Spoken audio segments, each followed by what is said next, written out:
Howdy, howdy, howdy, hey, hey, hey, blah, blah, blah, blah, blah. Um, that's kind of a weird opening, right?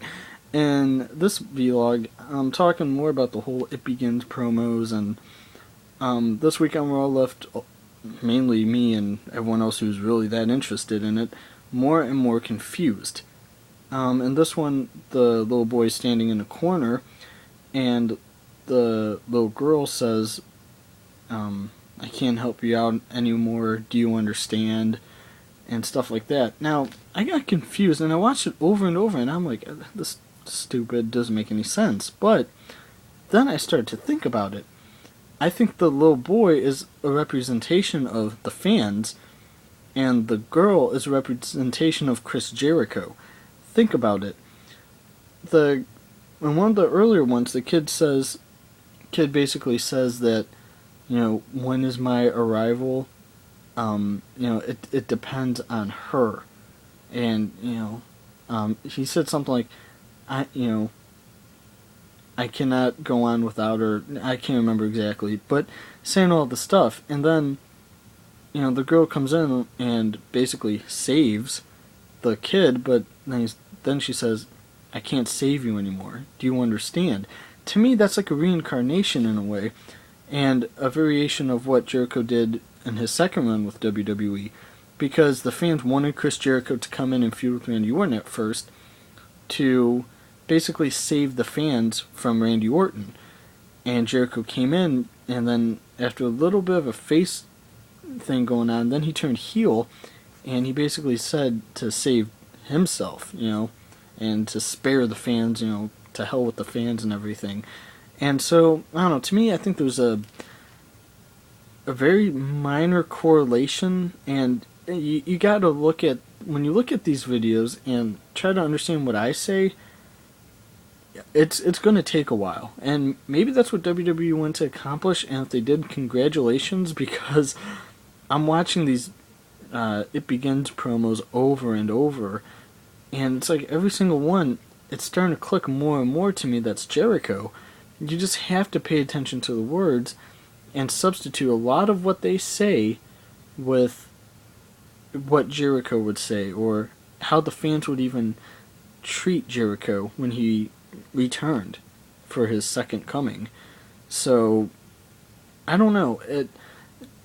Let's put it this way, do I think that it is Chris Jericho 100%? I'm 95% sure it's Jericho. The other 5% will leave me at either The Undertaker, or quite possibly, and I hope they don't do this, is Skip Sheffield, aka Ryback, or whatever his name is. Now, if it's The Undertaker, it makes sense. Coming in time for WrestleMania, the promos are dark and mysterious, and, to a T, a lot of it looks like The Undertaker, which, anyone can, with a blind eye, can definitely sit back and say, oh wow, that looks like an Undertaker promo. At the same time, I think that's what WWE wants to do, though. They want you to think, oh, The Undertaker's coming back. But I think they're going to hit us with a curveball, whoever it may be.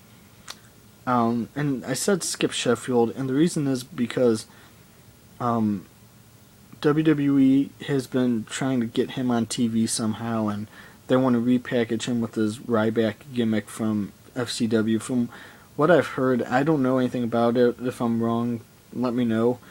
But from what I heard about it, it's supposed to be like a offshoot Terminator. Yeah. So, like I said, I think that they were meant for Chris Jericho. It's something that when you do watch these promos, though, you have to go into it with an open mind.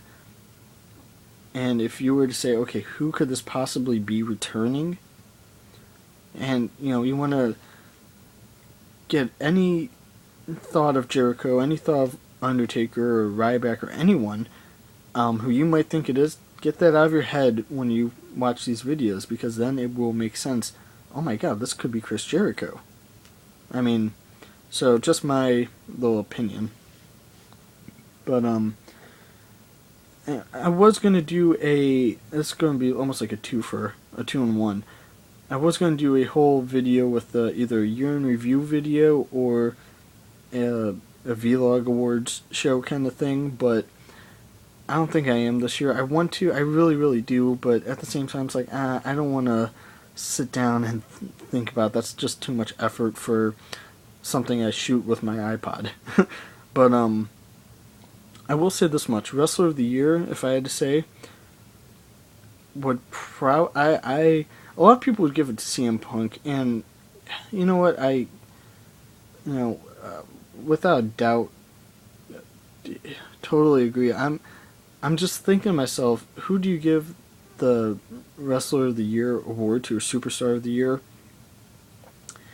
Yeah, it doesn't. There's no match. I think pretty much anyone in their mind would say CM Punk. You can make an argument for Del Rio, no doubt about it. I mean, winning the Royal Rumble, the WWE title, speaks for himself. But in terms of standing out, CM Punk blew past everyone in that. With this whole infamous shoot from "I am the best wrestler in the world," and he really shattered that persona non grata image of being a superstar, being larger than life, and all the stuff. And that's what I liked about Punk. You know, when he first started doing pipe bombs, is that he's speaking from not only his heart, but from his own view, if anything, of the wrestling world today. To where it's not wrestling, it's sports entertainment. He didn't want to call it sports entertainment, I mean, obviously. And the Raw, when they're in Philadelphia, the one that just happened, he said wrestler. He didn't say sports entertainer once. And so, I would say Zack Ryder, if anything, would be a surprise for Wrestler of the Year, or at least most improved. I mean, you have to give him that at least.